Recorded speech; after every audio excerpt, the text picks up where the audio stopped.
This is the story of a terror that no one survived to tell, a nightmare that began on an ordinary day with the cracking of dry earth under a relentless sun. The heat was a physical presence. It pressed down on the roof of the truck, radiated in shimmering waves from the asphalt, and baked the very air they breathed. Liam kept one hand on the steering wheel and the other shielding his eyes, peering through the dusty windshield at the apology of a road ahead. For the last 20 miles, it had been less a road and more a suggestion, a trail of cracked pavement surrendering to the parched, ochre-colored earth of the reservoir basin. "Are you sure this is it?" Chloe asked from the passenger seat. She had a camera in her lap, a sleek black machine that looked alien in this primitive landscape. Her voice was steady, but Liam could see the line of sweat beading on her temple. "The GPS says so." And Liam slowed the truck to a crawl, pointing. "That says so." Ahead of them, a faded wooden sign, bleached nearly white by decades of sun and water, tilted drunkenly from a single rusted post. Most of the letters were gone, but a few remained, spelling out a ghostly welcome. Van Creek. Silvan Creek. The town that was not supposed to be there. "Wow," Ben said from the back seat, leaning forward between them. "It is real. I mean, I knew it was real, but wow." His usual buoyant energy was tamped down by awe, or maybe just the oppressive heat. Next to him, Maya was silent. She was their local guide, an archivist from the County Historical Society, whose great-grandparents had been among the last to leave Silvan Creek before the valley was flooded in the 50s. She stared at the sign with an expression Liam could not quite read. It was not nostalgia, it was something heavier, warier. For 3 years, the state had been in the grip of a historic drought. Rivers had shriveled to muddy trenches, lakes had receded into ponds, and now the Harrison Reservoir, the largest body of fresh water in the region, had pulled back its liquid veil to reveal the skeleton of the town it had drowned 70 years ago. Liam, a historian whose passion for lost local lore bordered on obsession, had fought for months to get the first access permit. Silvan Creek was a historical gold mine, a perfectly preserved, or so he hoped, snapshot of post-war rural life. He had assembled his small team with care. Chloe, his partner, a brilliant photographer who could find the soul in ruins. Ben, his best friend since college, a tech wizard who could map the entire valley with his drone and ground-penetrating radar before they even took a step. Maya, their connection to the town's living memory, its forgotten stories. Liam put the truck in park, and the engine's rumble died, leaving a profound and unnerving silence. The silence of a dead place. They all got out, the sudden blast of dry heat making them flinch. The smell hit them first. It was the smell of a million things, all of them unpleasant. It was decay and stagnant water, baked mud and wet rot, the metallic tang of exposed minerals. But underneath it all there was something else, a faint, cloying sweetness, like flowers left too long in a vase. Before them, the basin stretched for miles, a vast, cracked plate of dried mud, and there, in the center of it, lay the town. It did not look like a town. It looked like a collection of bones half buried in the dirt. The vague outlines of streets, the skeletal remains of houses, the sharp, accusing finger of a church steeple pointing at the empty blue sky. The water had not just covered the town, it had scoured it. Paint was gone, wood was warped and splintered, and everything was coated in a uniform, greyish-brown shroud of dried silt. "Home, sweet home," Ben muttered, adjusting the pack on his shoulders, which was laden with batteries and electronic gear. "Where do we set up the Ritz?" "We will camp on the ridge," Liam said, pointing to the higher, firmer ground that marked the old shoreline. "It is a stable base, and we will have a clear view of the whole site. We do not want to be down there if there is a freak flash flood." Chloe laughed, a short, dry sound. "A flood? Liam, look at this place. I do not think it has seen a drop of rain in a year." "Still, protocol," he insisted. They spent the next hour ferrying gear from the truck to a relatively flat patch of ground overlooking the town. Tents were pitched, equipment was laid out on folding tables, and Ben immediately began assembling his drone. The small four-propeller machine looked like a futuristic insect against the ancient, cracked earth. "All right, let's get the lay of the land," Ben said, his enthusiasm returning as he fiddled with the controller. "Eye in the sky is going live." The drone whirred to life and ascended with a high-pitched whine that seemed to violate the oppressive silence. On a tablet connected to the controller, a crisp, high-definition image appeared. They huddled around it, watching as the drone climbed higher, the scattered ruins of Silvan Creek resolving into a coherent pattern below. "There's the town square," Liam said, tracing a finger over the screen. "Just like on the maps. And that is Main Street. The post office should be there." Chloe was already captivated, her photographer's eye taking over. "The light is incredible. Look at the shadows. It is like a sculpture." The drone swept over the town, its camera revealing details they could not see from the ridge. A collapsed roof here, a rusted-out husk of a car there, its chassis sunk deep in the mud. The grid of the streets was clear, an orderly pattern imposed on the chaos of decay. But as the drone reached its highest altitude, showing them the entire town in a single frame, Ben frowned. "That is weird," he murmured, zooming in on the image. "What is it?" Liam asked. "The layout. It is off." He toggled between the live feed and the old survey maps he had scanned into the tablet. "See, the official maps show a standard grid.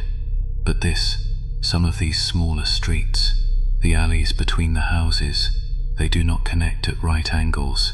They curve, they join up in strange places. It is almost like a circuit board." "Or a web." Liam leaned closer. Ben was right. There was a subtle, almost organic pattern to the town's layout that was not reflected in the official records. It was a pattern that did not seem to serve any logical purpose for traffic or access. It looked deliberate, but its meaning was obscure.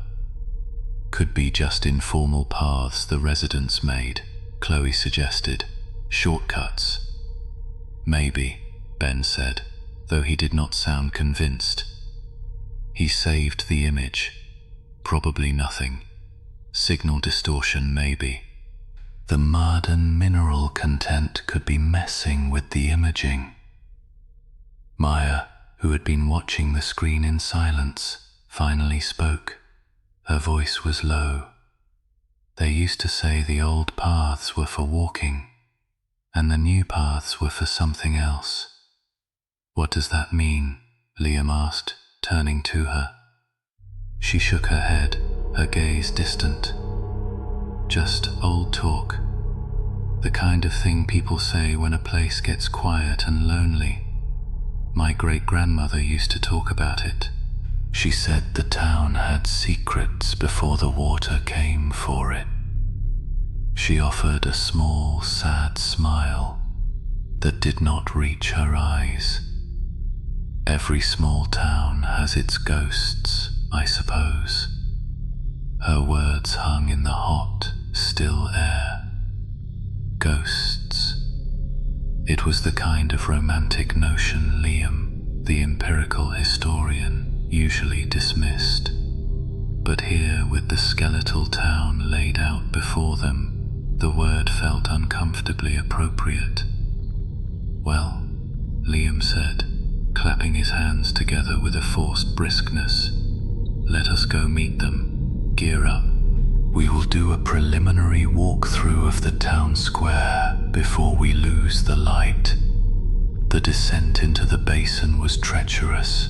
The ground, which looked solid from a distance, was a deceptive crust of dried mud over a thick, viscous layer of silt. With every step, their boots made a sickening, sucking sound. The air grew heavier, the smell of decay more potent. Down here, the silence was even deeper, insulated by the earthen walls of the reservoir. Their own breathing sounded unnaturally loud. Chloe walked with her camera raised, snapping photos constantly. The rhythmic click of the shutter was the only sound that challenged the silence. Ben had a handheld sensor, sweeping it back and forth, while Liam consulted a laminated map, his brow furrowed in concentration. Maya walked a little behind them, her eyes scanning not the buildings but the spaces between them, the dark mouths of alleys and the empty, staring windows. They reached the edge of the town square. It was a wide, open space, dominated on one side by the church. Its steeple was remarkably intact, though the cross that had once topped it had long since rusted away. The other sides of the square were lined with the husks of what had been shops, a general store with its front windows shattered, a barber shop with the pole still attached to the wall by a twisted bracket, and a bank with its heavy vault door hanging open like a silent scream. Everything was coated in that same grey-brown silt, a monotonous blanket of death. It was as if the town had been turned to ash. As they stood there, absorbing the profound desolation of the place, the sun began to dip toward the western rim of the basin. The light turned a syrupy gold, casting long, distorted shadows that stretched like grasping fingers from the ruined buildings. A sudden breeze, the first they had felt all day, funneled down into the valley. It was a cool, damp wind that carried the smell of deep water and old earth. It whispered through the empty windows and moaned softly around the corners of the church steeple. And then, a sound, a single deep resonant clang. It was not loud, but in the absolute stillness, it was as shocking as a gunshot. It vibrated through the mud, up through the soles of their boots. The sound of a large bell struck once.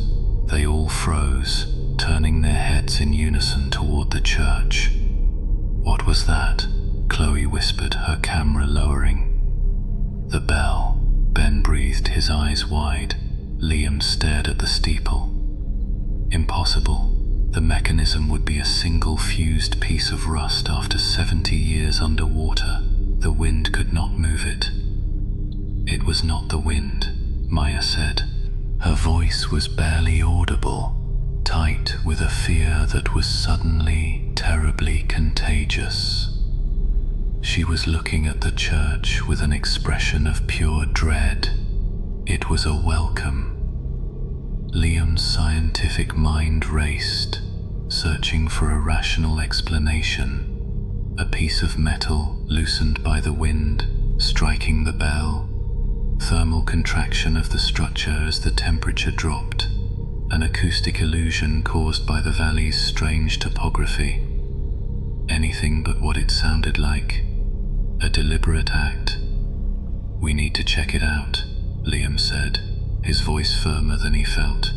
He started walking toward the church, his boots making loud, sucking noises in the mud. He felt their hesitation behind him, but then he heard their footsteps following. The church doors had rotted away, leaving a gaping, dark entryway. The interior was even more desolate than the outside. Pews were overturned and caked in silt. Stained glass windows were now just jagged holes, letting in dusty shafts of the dying sunlight. A thick layer of dried mud covered the floor, cracked and brittle like old parchment. But the altar was different. It stood at the far end of the nave, a simple stone block, and it was clean, not just clean, but swept. The grey-brown silt that covered everything else in this dead world had been meticulously cleared from its surface. In the very center of the stone slab sat a small object. They approached slowly, their footsteps hesitant. As they got closer, they could see what it was. A bird, carved from a piece of dark wood, no bigger than Liam's thumb. Its wings were slightly spread, its head cocked as if listening. The craftsmanship was simple but elegant. The wood was smooth, unblemished, showing no signs of water damage or decay. It looked like it could have been carved yesterday. "What the hell?" Ben muttered, reaching out a hand. "Do not touch it." Maya's voice was sharp, cutting through the gloom. Ben flinched back. Liam looked at her. Her face was pale, her knuckles white where she gripped the strap of her bag. "Maya, what is it?" "It is a silt sparrow," she said, her voice trembling. "My great-grandmother told me stories. Before they flooded the valley, when people started getting sick, when the crops failed, and the whispers started, these started appearing on doorsteps, on windowsills. They were a sign, a marker. "A marker for what?" Chloe asked, raising her camera to photograph the bird, though her hands were not quite steady. Maya swallowed hard. "For the collector." The silence that followed was thick and heavy. The term collector was nonsensical, childish even, but spoken by Maya in this dead church, it carried a chilling weight. Liam felt a cold dread seeping into his bones, a feeling entirely at odds with his rational mind. A bird carving. A strange sound. It was nothing. Coincidence. Local superstition getting the better of them. He had to believe that. "It is probably a prank," he said, trying to inject some authority into his voice. "Some local kids found a way down here before us. Left it as a joke." "No one comes down here," Maya insisted. "The locals are terrified of this place. They say the water did not just drown the town, it trapped something in it." As she spoke, the last rays of sunlight vanished from the basin rim. A premature twilight descended, the shadows inside the church deepening into an inky blackness. With the change in light came a change in temperature. The air grew cold, a damp, penetrating chill that had nothing to do with the natural cooling of evening. And with the cold came the fog. It did not roll in from the edges of the reservoir. It seemed to rise from the ground itself, a thick white vapor that oozed out of the muddy streets and seeped through the cracks in the church floor. It was unnaturally dense, swirling in thick, silent tendrils around their ankles. Within moments, the doorway of the church was obscured, and the world outside vanished into a churning white sea. "Okay, this is getting a little too Stephen King for my taste," Ben said, his voice a nervous tremor. "I think it is time to go." "I agree," Chloe said quickly, her eyes darting toward the fog-choked entrance. Liam, despite his unease, felt a pang of frustration. This was exactly the kind of folklore and atmospheric nonsense that obscured real history. But he could not deny the primal fear prickling his skin. The fog was wrong. The cold was wrong. "All right," he conceded. "Back to camp. We will analyze the data we have and come back in the morning." They moved together, a tight cluster, out of the church and into the disorienting fog. It was like stepping into a void. Visibility was down to a few feet. The ruins of the town square had completely disappeared. All they could see was the soupy white mist and the sucking mud beneath their feet. Liam pulled out a powerful flashlight, its beam cutting a weak conical hole in the gloom, illuminating swirling particles of moisture. "This way," he said, pulling out his compass. "Just keep the beam in sight." The journey back to the ridge was a nightmare. They stumbled through the mud, disoriented and tense. Every shadow seemed to coalesce into a watching figure. Every soft squelch of their boots sounded like a footstep following behind them. Then the fog muffled all sound, creating a sense of profound isolation. There were 4 people, lost in a white, silent world. It felt like an eternity before they scrambled up the final incline and saw the comforting glow of the lanterns they had left on at their camp. They burst out of the fog bank into the relative clarity of the ridge, gasping for air as if they had been underwater. The fog churned below them, filling the basin like milk in a bowl, completely hiding the town. They did not speak for several minutes, simply catching their breath, the adrenaline slowly draining away, leaving them shaky and cold. "I need a drink," Ben finally declared, heading for the cooler. Liam ran a hand through his hair, his heart still hammering against his ribs. "Okay," he said, "let us not overreact. Fog banks are common in valleys like this, especially with temperature shifts." "And the bell, and the bird," Chloe challenged, wrapping her arms around herself. "I do not know," he admitted, "but there is a rational explanation for everything." "Is there?" Maya asked softly, staring down into the impenetrable fog. "To distract them, to reassert some semblance of normalcy and scientific purpose." Liam turned to Ben.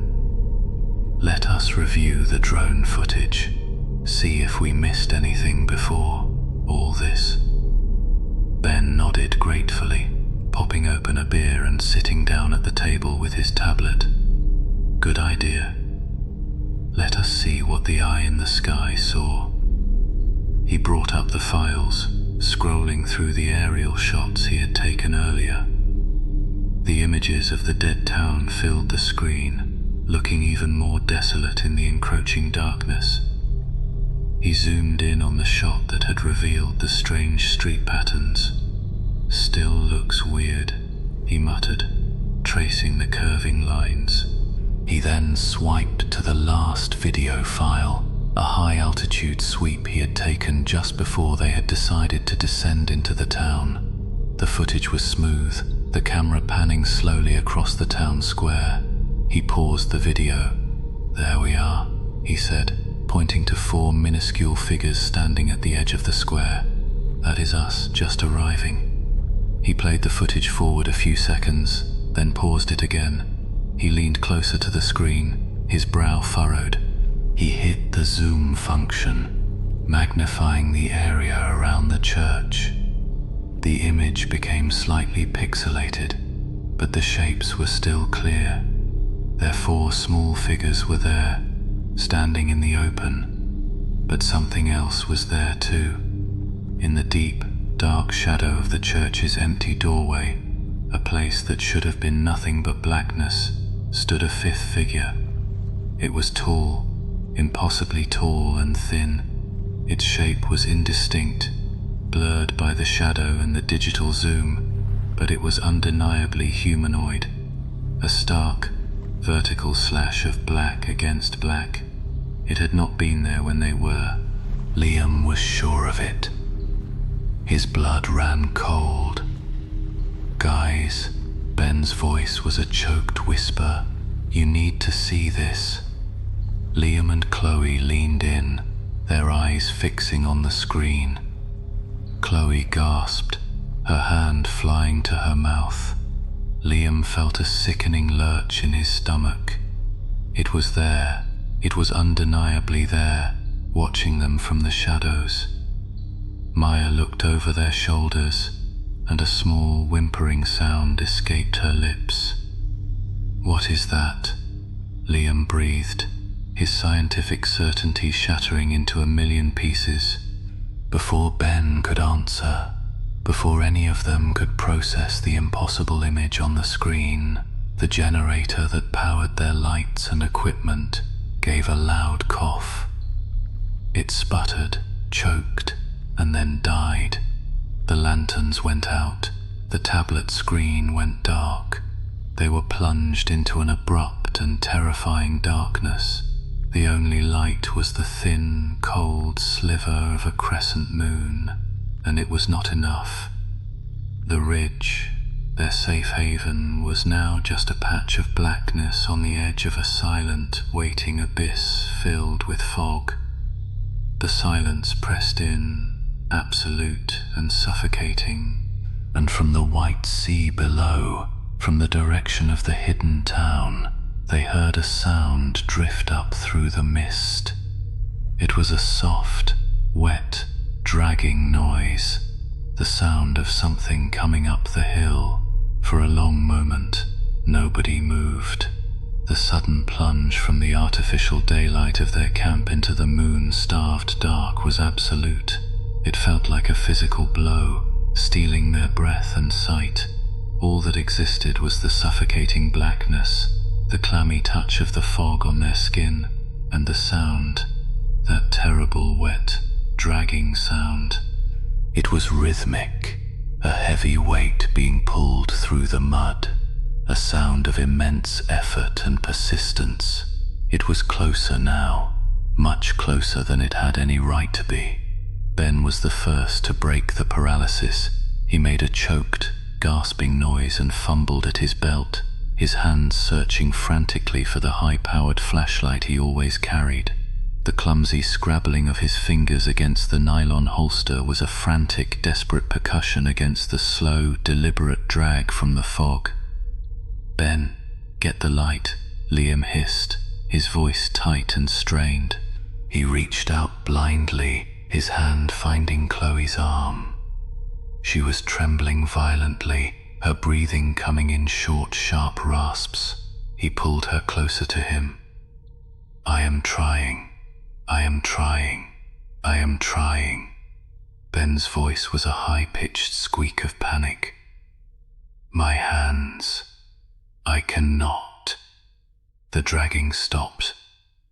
The sudden absence of the sound was somehow worse than the sound itself. The silence that rushed in to fill the void was profound, listening, and malevolent. It knew they were there. It was waiting. Liam's heart hammered against his ribs, a frantic bird trapped in a cage of bone. He strained his ears, listening for anything. A footstep, a breath, the rustle of clothing. There was nothing but the sound of his own blood roaring in his ears. He imagined a tall, thin shape emerging from the white wall of fog, the thing from the drone footage, its featureless face turning toward them. A brilliant white beam suddenly sliced through the darkness.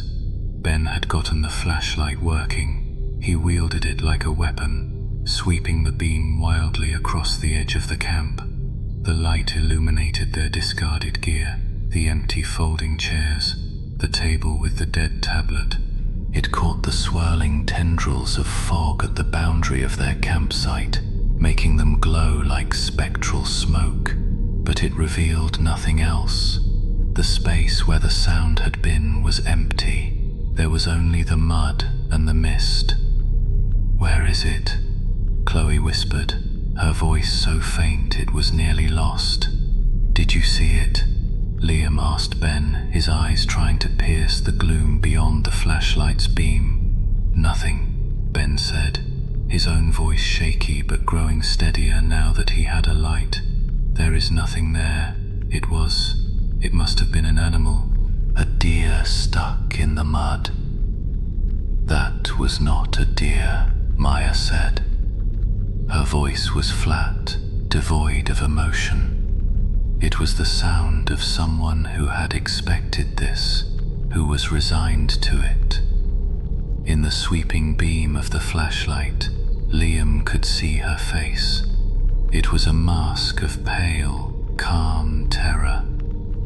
Liam forced himself to move. Action was the only antidote to fear. "Ben, keep the light on the edge of the camp. Sweep it back and forth. Chloe, find the other flashlights. They are in the red supply case. Maya, stay with me." His commands cut through their panic, giving them purpose. Chloe, stumbling slightly, made her way to the supply cases and began rummaging. Soon, 2 more beams of light joined Ben's, pushing back the oppressive darkness. They stood in a small circle of light, a fragile island in a sea of blackness. "The generator," Liam said, walking toward the dead machine. "Ben, shine your light over here." The generator was silent and still. Liam knelt, his hands hovering over the engine block. It was still warm. He checked the fuel tank. It was half full. He pulled the starter cord once, twice, a third time. The engine did not even sputter. It was completely dead. "It is not the fuel," he said. Baffled, he followed the fuel line from the tank to the engine with his fingers. Halfway along, his fingers brushed against something wet and sticky. He pulled his hand back. It was dark with gasoline. Ben brought the light closer. The fuel line had been cut. It was not a tear or a break. It was a clean, almost surgical slice through the thick rubber tubing, as if someone had taken a very sharp knife and severed it. "Oh God," Ben whispered, the light trembling in his hand. "Oh my God." Liam stared at the severed line. An animal could not have done this. A random failure was impossible. This was deliberate, an act of sabotage. The thought was so terrifying, so fundamentally wrong, that his mind struggled to accept it. They were miles from anywhere, in the center of a drained reservoir. Who could be out here? And why would they do this? Then he remembered the figure in the doorway. The collector. "We need to get to the truck," Chloe said, her voice hard with fear. "Right now. We leave everything. We just go." "We cannot," Liam said, his throat dry. We cannot see 5 feet in front of us. We would walk right off the edge of the road. We have to wait for morning." "Wait." Ben's voice cracked.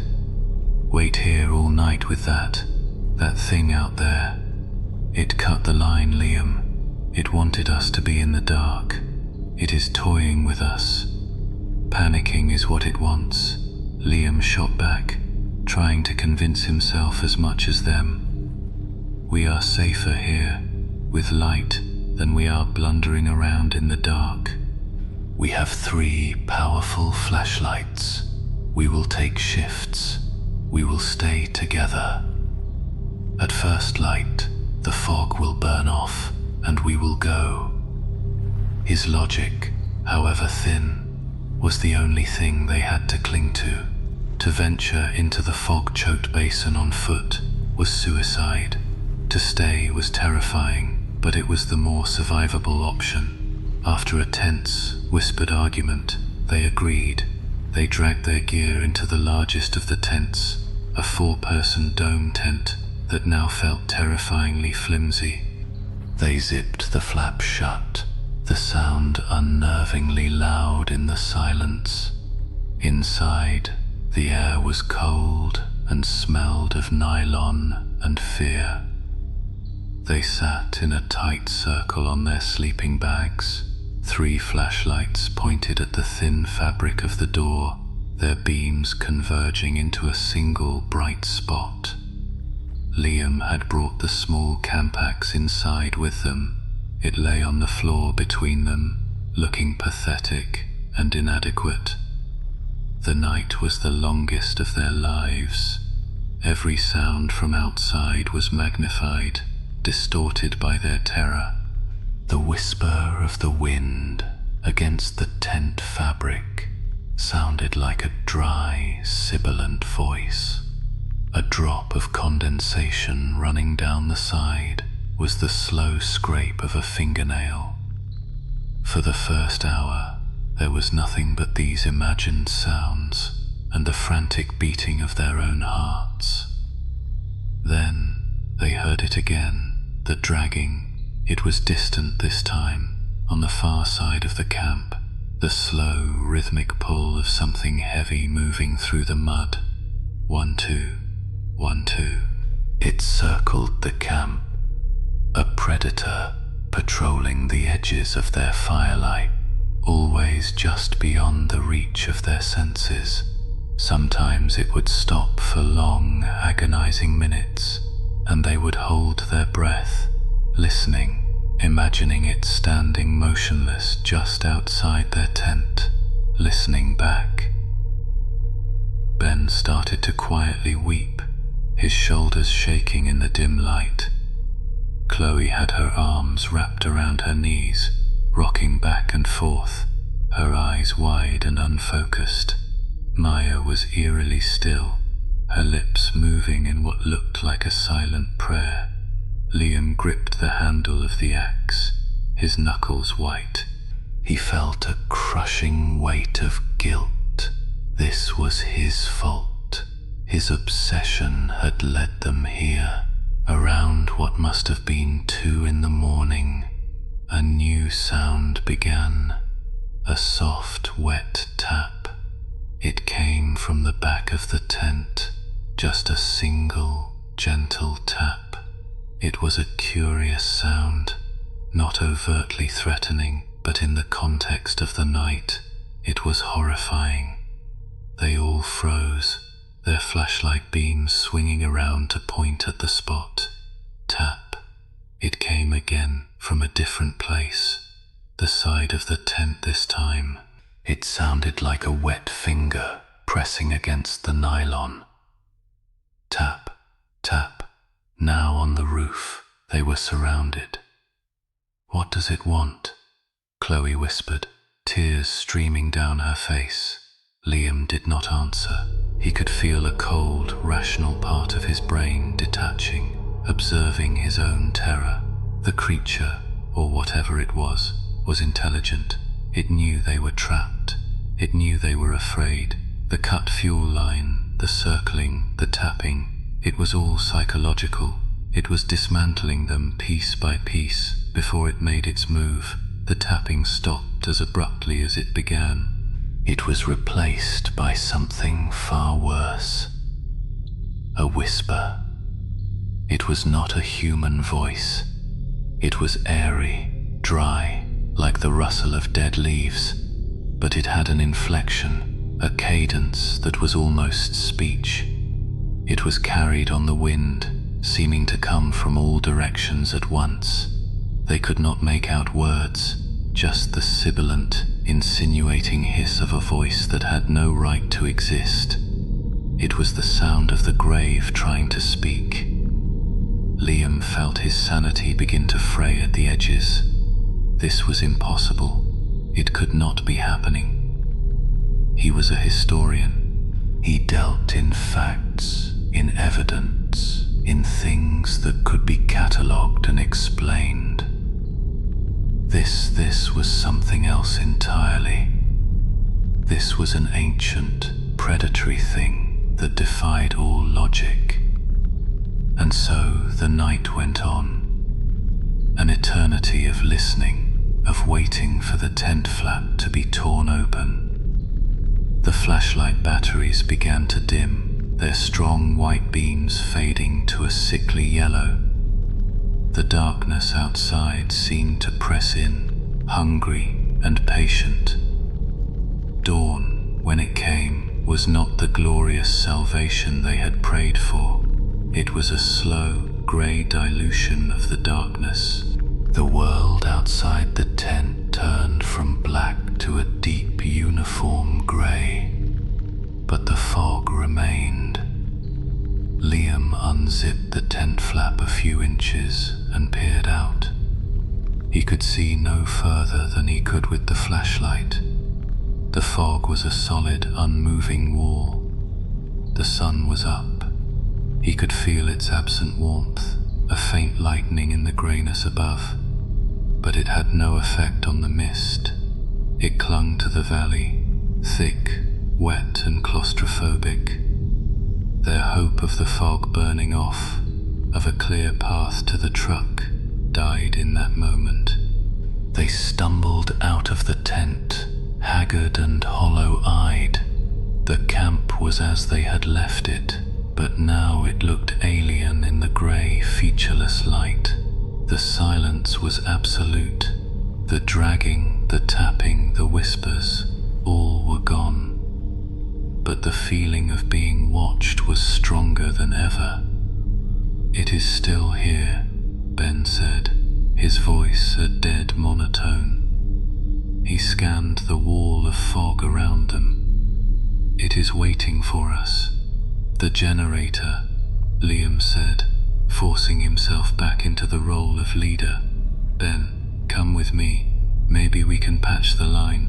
Chloe, Maya, check the perimeter. See if it left any signs." Chloe nodded numbly, picking up a heavy maglite to use as a club.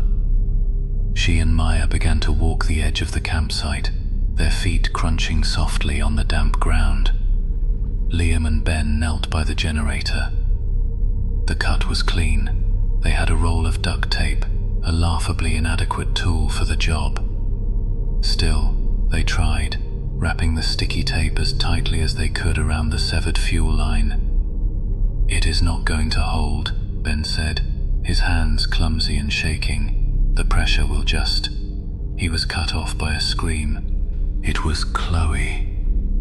A sharp, terrified cry that tore through the morning quiet. Liam and Ben were on their feet in an instant, the axe and a heavy wrench in their hands, running toward the sound.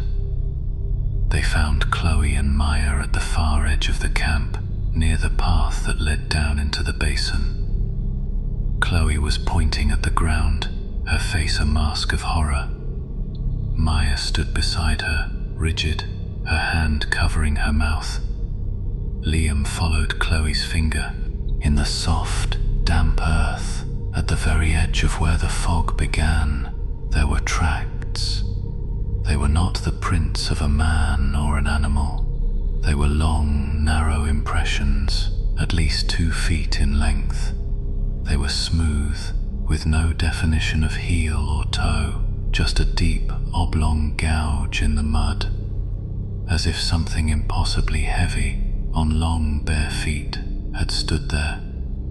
And between the 2 footprints was a third mark, a thin, straight line scraped into the earth, heading back down into the fog, the line from something being dragged. That is where it stood, Chloe whispered. It was watching us. All night. The physical proof was somehow more terrifying than the sounds had been. It was real, it was solid, it had weight, it had stood right there, just feet from them, concealed by the mist. Liam felt a wave of nausea. He looked at the others. The last vestiges of hope had drained from their faces. They were trapped on a tiny patch of high ground with a creature of unknown power and intelligence. "That is it," Ben said, his voice shaking with a mixture of fear and fury. "I am done. We are leaving. Right now. We take the road. We stick to it. I would rather take my chances with the fog than spend another minute here." "He is right," Chloe agreed, her eyes darting nervously toward the fog bank. "We have to get out of here. We have to try." Liam, for once, had no argument. The plan to wait was a failure. The fog was not leaving. Their predator was just getting started. Their only chance was the truck. "Okay," he said, his voice grim. "Okay. We pack only the essentials. Water, food, flashlights, the first aid kit. We leave the tents. We leave the research gear. Everything. We move fast and we stick together. Understood?" They all nodded, a frantic energy seizing them. The decision to act, to do something other than wait in fear, was a relief. They rushed back to the center of the camp and began stuffing their backpacks with supplies. The movements were jerky, uncoordinated. No one spoke. The only sounds were the frantic zipping of bags and their own ragged breathing. Liam was shoving a handful of protein bars into his pack when he realized he had not seen Maya for a minute. He looked up. Chloe was by the supply cases. Ben was coiling a rope. Maya was not there. "Where is Maya?" he asked, a new spike of cold fear piercing through his adrenaline. Chloe looked up, her eyes wide. "She was right here. She was helping me with the water bottles." "Maya," Ben yelled, his voice sounding thin and weak against the oppressive silence. They scanned the small campsite. It was impossible to lose someone in a 30-foot clearing, but she was gone. She had vanished into the grey, silent fog, as if she had never been there at all. "Maya," Liam shouted, his voice cracking. The fog seemed to swallow the sound, to deaden it instantly.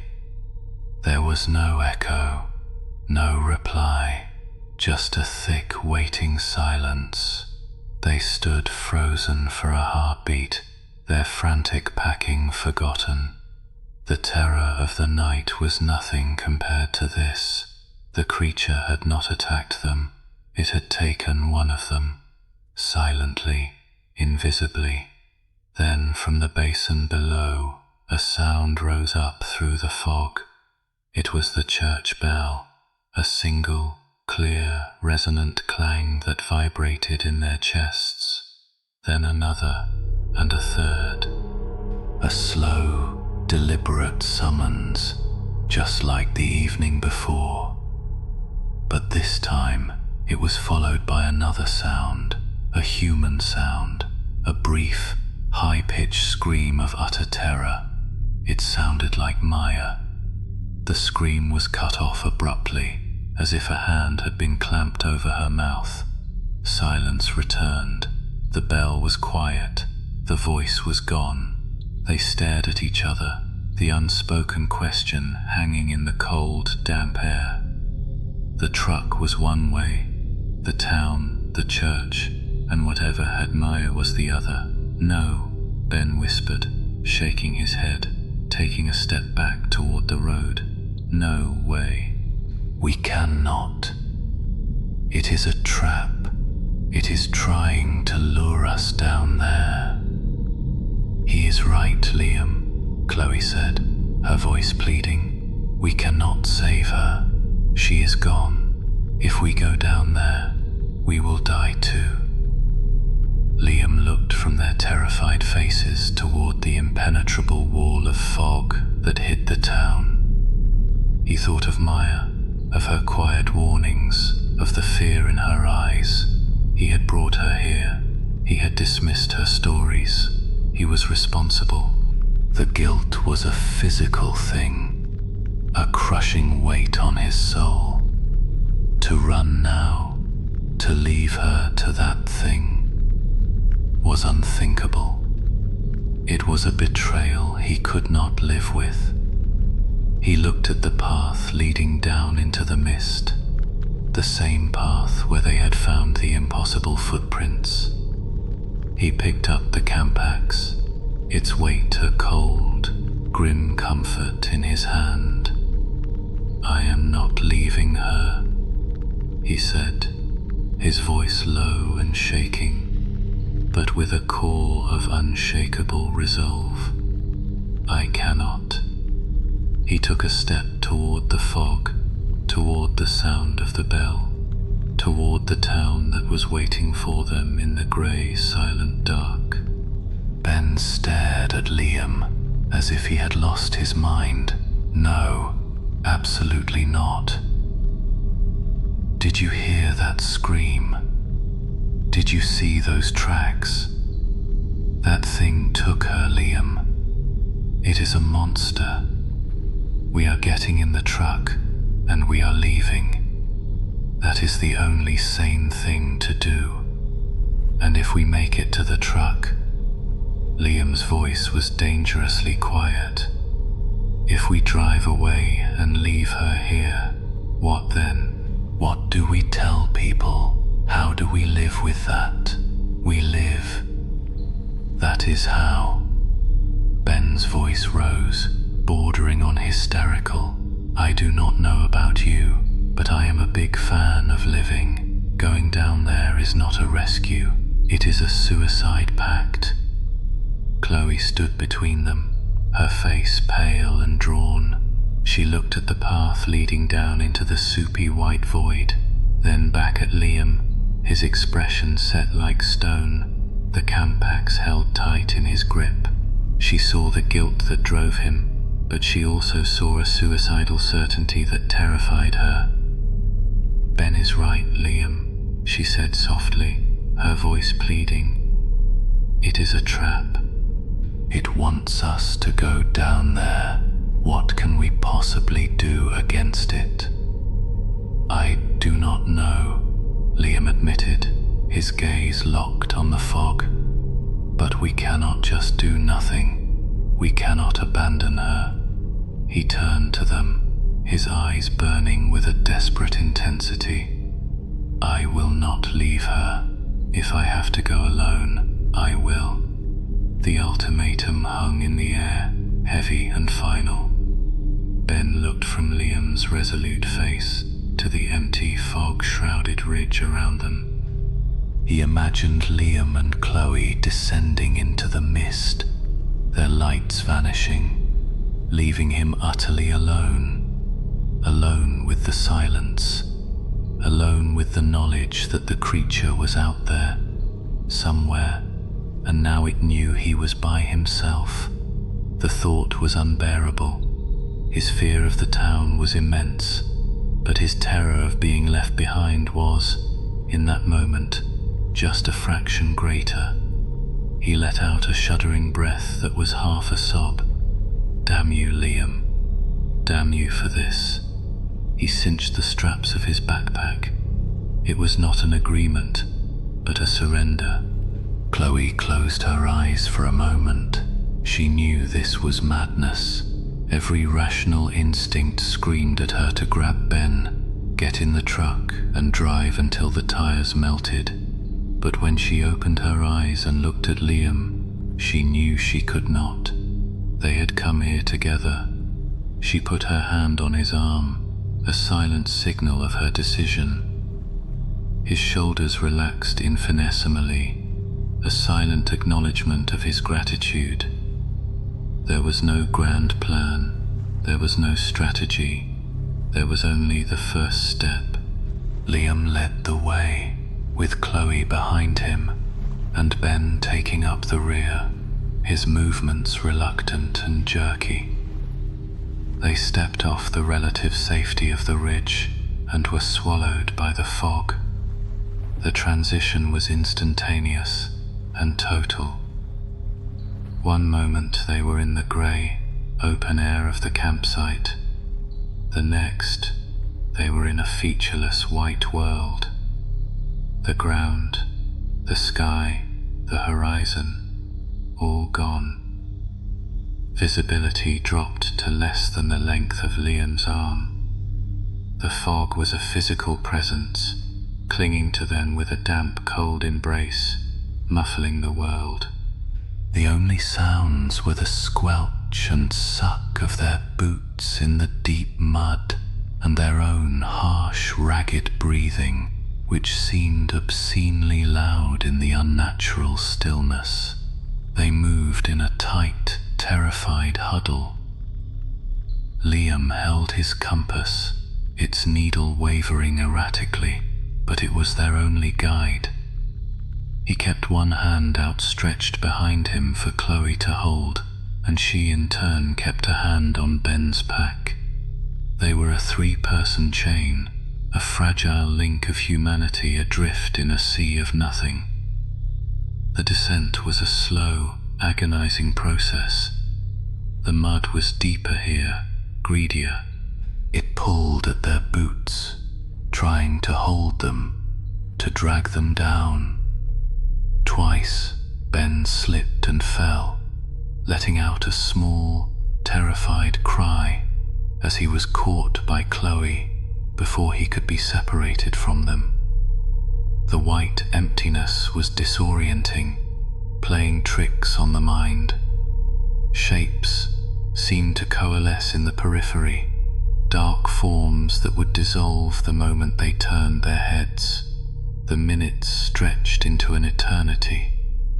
Time itself seemed to have become thick and viscous, like the mud they trudged through.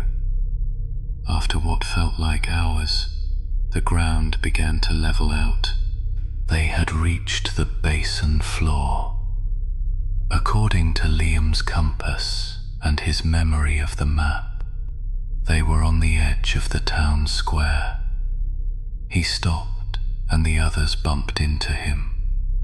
"We are here," he whispered, though there was no one to hear but them. They stood, listening. The silence was different here. It was heavier, weighted with the history of the dead town around them. It felt ancient and aware. Liam took a few cautious steps forward, sweeping his flashlight beam back and forth. The light was eaten by the fog, illuminating nothing but a small patch of muddy ground. He could not see the church, nor the ruined shops. It was as if the entire town had been erased, leaving only the mud and the mist, but the ground was not untouched. "Look," Chloe breathed, her flashlight beam pointing downwards. The smooth, silty surface of the square was gone. The ground was a chaotic mess of tracks, not footprints, but the same long, deliberate drag marks they had seen on the ridge. There were dozens of them, crisscrossing the square, gouged deep into the mud. They looked like the trails of giant snails or the path of a body being dragged. They led from all directions, converging on the center of the square before branching off again, vanishing into the fog down the narrow arteries of the town's streets. The town had not just been visited, it had been systematically patrolled, searched. Something else was wrong too. The smell, the cloying sweet scent of decay was stronger now, thick in the air, but it was mingled with something else. The sharp, briny smell of a low tide, of salt and wet seaweed. It made no sense. This was a freshwater reservoir, miles from any ocean. It feels different, Ben stammered, his voice trembling. The air, it is heavy. He was right. The pressure in their ears felt strange, the air thick and hard to breathe, and the angles of the ground seemed subtly off. Liam felt a sense of vertigo, as if the solid earth beneath his feet was tilted at an impossible angle. He knew it was just the fog, the lack of a horizon playing tricks on his inner ear, but the feeling of unreality was potent and deeply unnerving. The town was actively trying to reject them. A sound drifted through the mist, the faint tinkling notes of a piano, a simple discordant melody played with a child's clumsy touch. It echoed from somewhere down the street to their left, then faded into silence. "Did you hear that?" Ben whispered, his eyes wild. Before they could answer, another sound came from the right, the distinct, unmistakable sound of a child's laughter. It was a joyful, innocent sound that was made monstrous by its context. It bounced off the unseen walls of the ruined buildings and then was gone. "It is a psychic echo," Liam said, his voice strained. He was trying to rationalize, to put a name to the impossible. Acoustic residue, the valley's shape, the minerals in the mud. They could trap sounds, replay them. "That is not a recording, Liam," Chloe said, her grip on his hand tightening until it was painful. "That was real." The whispers started then, the same dry, sibilant hissing from the tent, but clearer now. They were not in the wind. They were right beside them, brushing past their ears, whispering incomprehensible words in a language of dust and dry leaves. Liam felt a cold breath on the back of his neck and spun around. The axe raised, but there was nothing there, only the swirling, impenetrable fog. Ben let out a choked sob.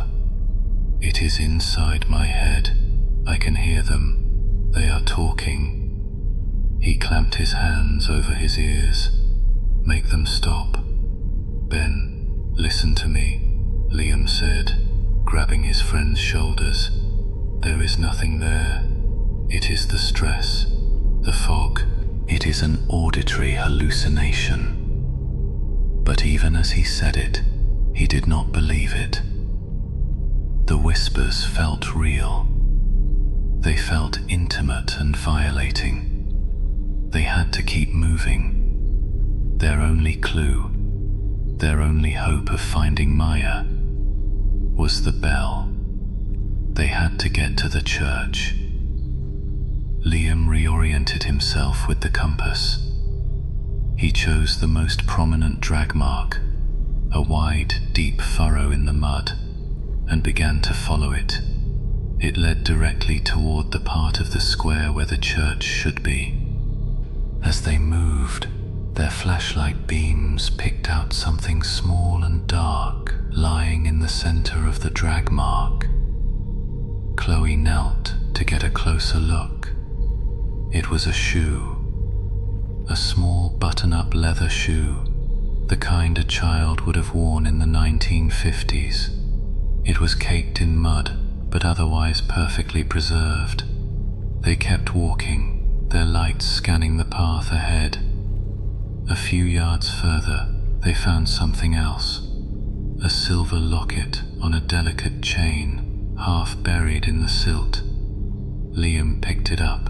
It was tarnished, but he was able to pry it open. Inside were two tiny, faded photographs. A smiling man with his hair slicked back, and a woman with a kind, gentle face. The ghosts of the town were leaving them a trail. Then they saw it. Lying atop the mud, stark and out of place, was a single, grey, woolen glove. "That is Maya's," Chloe breathed. Liam's heart sank. It was her glove. He had seen her wearing it at the camp not 2 hours ago. It was clean, as if it had been placed there deliberately only moments before. This was not a psychic echo. This was not a remnant of the past. This was happening now. The trail was for them. They were being led. They followed the drag mark, a grim determination settling over them. The fear was still there, a cold, hard knot in their stomachs, but now it was sharpened by a sliver of purpose. Every 10 yards, another object would appear. A fountain pen, a pair of broken spectacles, a single, rusted key. It was as if the creature was emptying its pockets, showing them the trinkets it had collected from the town's previous residents before it collected Maya.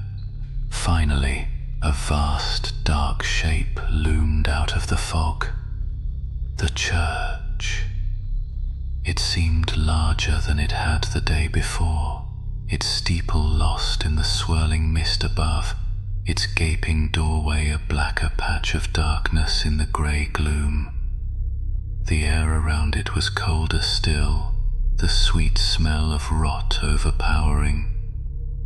They approached the entrance cautiously, their flashlights probing the darkness within. The interior was as they remembered it, the overturned pews, the silt-covered floor, the gaping holes where stained glass had once been. But the altar was different. The small carved wooden bird was gone. In its place, lying in the exact center of the clean stone slab, was a single large feather.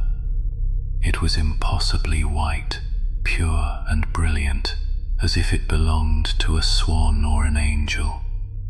It glowed in their flashlight beams, stark and alien against the grimy stone. There was not a speck of mud or silt on it. "What is that?" Ben asked, his voice a raw whisper. Where would that even come from? Liam had no answer. He scanned the rest of the church. His beam fell upon the floor in front of the altar. There, in the thick layer of dried silt, a pattern had been drawn. The silt was scraped away down to the stone flags beneath, forming a large, clear symbol. It was a spiral with 3 interlocking arms, spinning out from a central point. A triskelion, Liam breathed. It was an ancient symbol, used by cultures all over the world.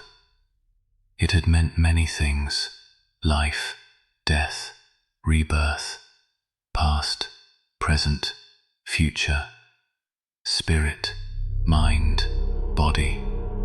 But here, drawn in the silt of a dead church by an unknown hand, it felt like something else entirely. It felt like a claim of ownership, a sigil. And in the very center of the spiral lay a small, leather-bound notebook. "Her journal," Chloe whispered, recognizing it instantly. Maya's field journal, where she kept her notes on the town, her family history, the stories her great-grandmother had told her. It lay open, a single page exposed. Driven by a desperate need for answers, for any clue as to what was happening, Liam stepped forward into the spiral. He ignored Ben's hissed warning, his own screaming instincts. He knelt, the axe still in one hand, and reached for the journal with the other.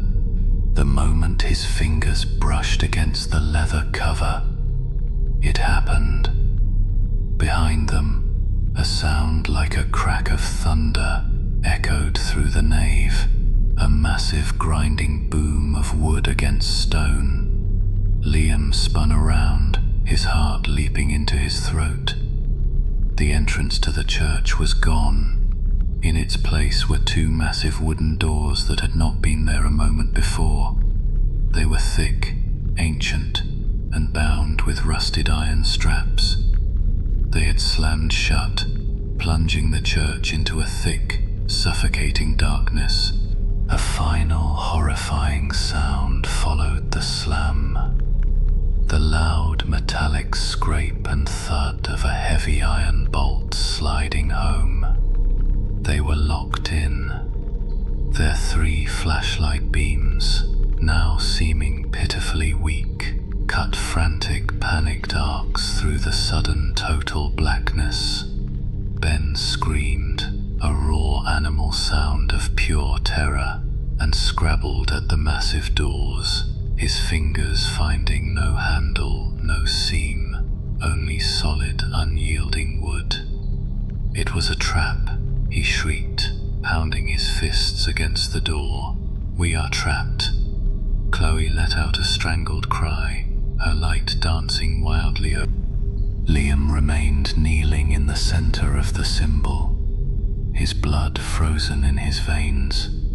He forced his shaking hand to pick up the journal. He shone his light on the open page. It was covered in Maya's neat academic script, but her final entry was a panicked, jagged scrawl, the pen having dug deep into the paper. It was only 3 words, not a collector, a shepherd. Then, from the far end of the church, from the deep, impenetrable shadows behind the altar, came a familiar sound, a soft, wet, dragging noise. It was no longer circling them. It was no longer outside. It was in the church, with them, and it was coming closer. The dragging was slow, methodical, the sound of wet canvas sacks being pulled across a stone floor. It came from the darkness behind the altar, a space their frantic flashlight beams had not yet touched. Ben stopped pounding on the door. He turned, pressing his back against the unyielding wood, his face a white mask of terror in the bouncing light. Chloe was frozen, her breath hitched in a silent scream. Liam, still kneeling within the protective circle of the symbol, felt a coldness so profound it burned. He clutched Maya's journal in one hand and the axe in the other. He knew, with a certainty that went beyond reason, that this was the end of the line. They had been led, judged, and found wanting. Now, the collector, the shepherd, was coming for them. With a shaking hand, Liam forced himself to raise his flashlight and point it toward the source of the sound, into the chancel at the far end of the church. The beam cut through the gloom, and what it revealed was a nightmare born of mud and water. It was not one thing, it was many. A line of figures was emerging from the shadows. They were human in shape, but that was where the resemblance ended. They were caked head to foot in the same grey, silty mud that covered the town. their features obscured, their forms rounded and shapeless. They moved with a slow, shuffling gait, their feet making that terrible dragging sound on the stone flags.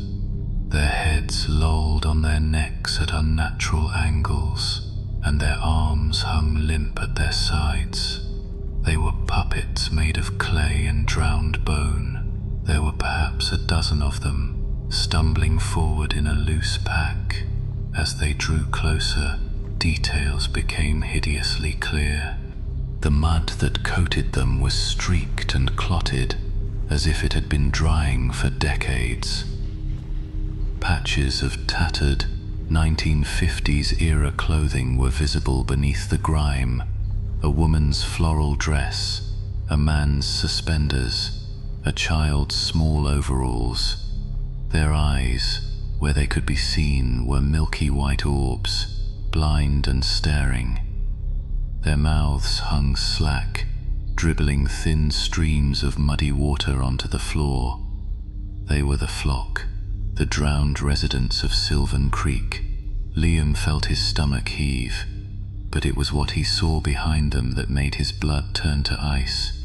In the deepest shadows of the apse, just at the edge of his wavering beam, stood another figure.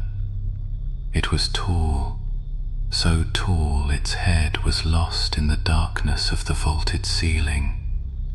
It was impossibly thin, a stick figure drawn in shades of black. It did not move. It simply stood there, a silent, observing presence, its long, slender limbs blending with the shadows. It was the figure from the drone footage, the shepherd. It was not leading the flock, it was presenting them. "Oh, God," Chloe choked out, her voice barely a whisper. They are people." The frontmost figure, a man in the tattered remains of a farmer's work shirt, raised its head. Its jaw opened, impossibly wide, and a low, gurgling moan escaped, a sound that seemed to come from the bottom of the reservoir itself. It was the sound of 70 years of pressurized silence being released. Then it took a shuffling step forward, then another. The others followed, a slow, inexorable tide of the dead. Ben finally broke. A high, thin wail of pure terror tore from his throat. He turned and threw himself against the doors again, beating on them with his bare fists, screaming for help that would never come. The sight of Ben's utter panic snapped Liam out of his own horrified paralysis. "Ben, get away from the door," he yelled. "Get over here. Chloe, with me." He scrambled to his feet, pulling Chloe back with him until they were both standing in the center of the Triskelion symbol. He did not know why, but his instincts screamed that this was the only safe place. He held the axe in front of him, its small blade looking like a child's toy against the approaching horror. The flock advanced. They moved with no intelligence, no malice. They were simply a force, like water or gravity, drawn to the living warmth in the center of the church. The man in the lead reached them first. He shuffled forward, his muddy hand reaching for Liam. Then his foot touched the edge of the symbol, scraped into the silt. He stopped. The figure recoiled as if it had received an electric shock. A shudder ran through its muddy form.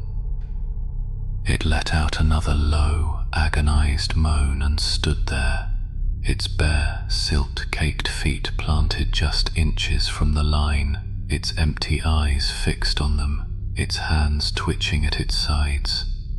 The others crowded up behind it, a silent, shuffling mob, but none of them would cross the line. They formed a gruesome, living wall around the symbol, trapping Liam and Chloe in a tiny circle of safety that felt more like a cage. They were surrounded by the dead, their gurgling moans and the stench of mud and ancient decay filling the small space. Ben, seeing the dead halt, stopped his assault on the door and stumbled backward, away from the encroaching circle of bodies, his own flashlight beam shaking violently. He was trapped in the space between the door and the flock. "Liam, what do we do?" he cried, his voice breaking. Liam's mind was racing. The symbol was a ward, a barrier. But for how long? And what about Ben? The shepherd was still back there, watching, waiting. This was a stalemate, but not one they could win. Their flashlight batteries would die, their courage would fail. They had to get out. His eyes darted around the church, searching for any weakness, any alternate exit. The windows were too high, the walls solid stone. But then his light fell on something near the side of the church, an area he had not noticed before. A large faded tapestry, dark with age and water damage, hung crookedly on the wall. Behind it, the stone seemed to be crumbling, a network of cracks visible in the mortar. It was near an alcove that must have once held the baptismal font. "The wall," he said, his voice low and urgent. "Chloe, Ben, the wall by the tapestry. It looks weak. I think we can get through." The plan was insane, but it was the only one they had. "How do we get there?" Chloe asked, her eyes fixed on the ring of moaning figures that surrounded them.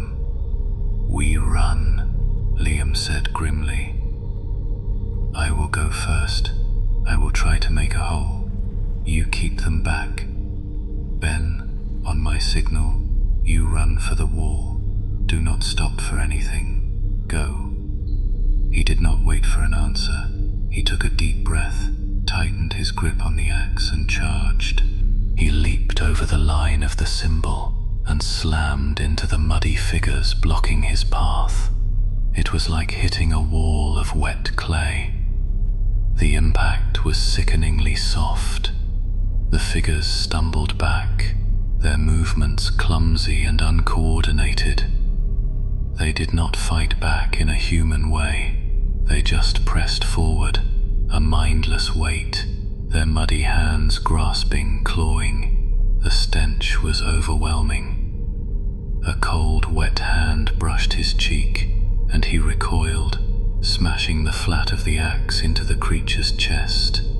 It barely registered the blow, simply staggering back a step before shuffling forward again. He scrambled past them, reaching the clear space beyond. "Ben," he yelled.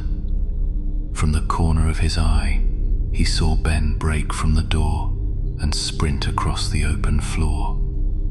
Chloe was right behind Liam, wielding her heavy metal flashlight like a club, swinging it at any grasping hand that got too close. The creatures turned slowly, their movements sluggish, reorienting on the new targets. Liam reached the wall and tore down the ancient tapestry. It disintegrated in his hands, a cloud of dust and rotten threads. Behind it, the wall was in even worse shape than he had hoped.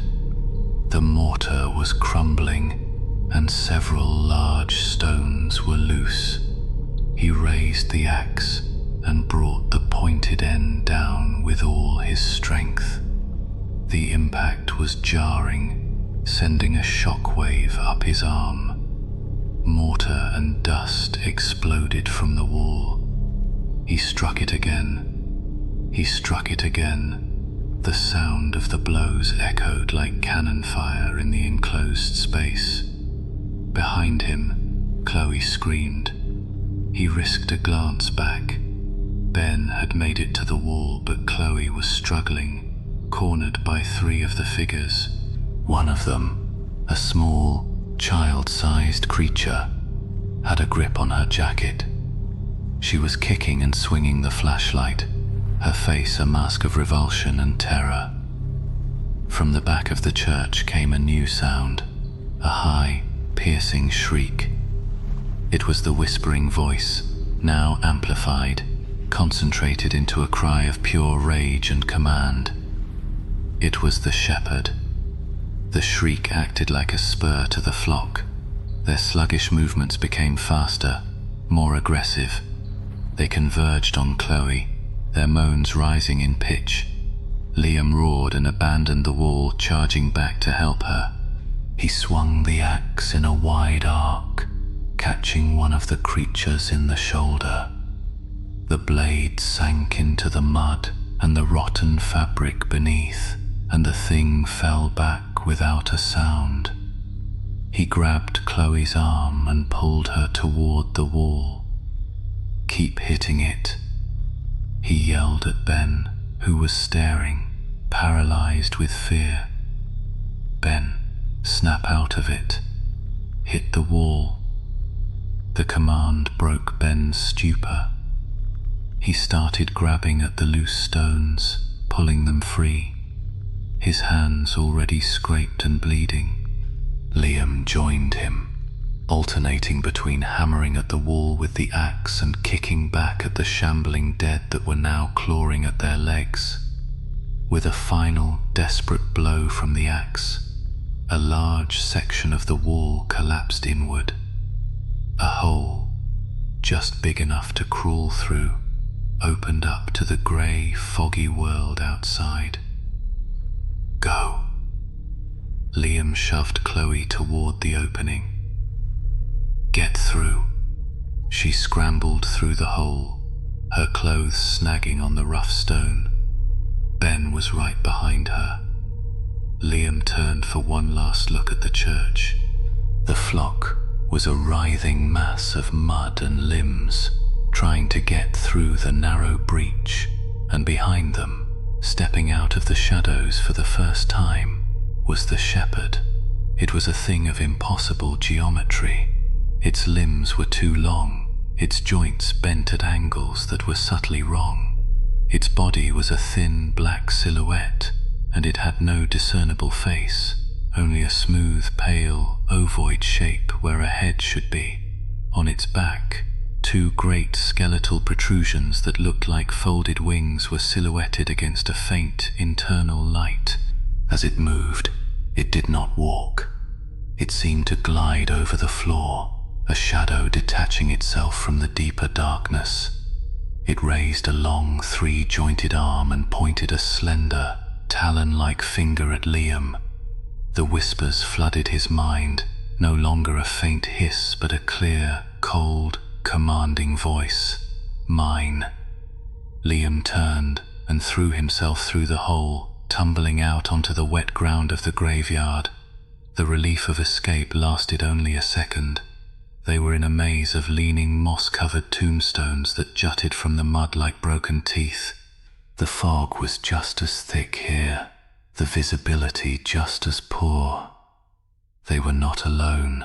The scraping, gurgling sounds from inside the church were answered by similar sounds all around them in the graveyard.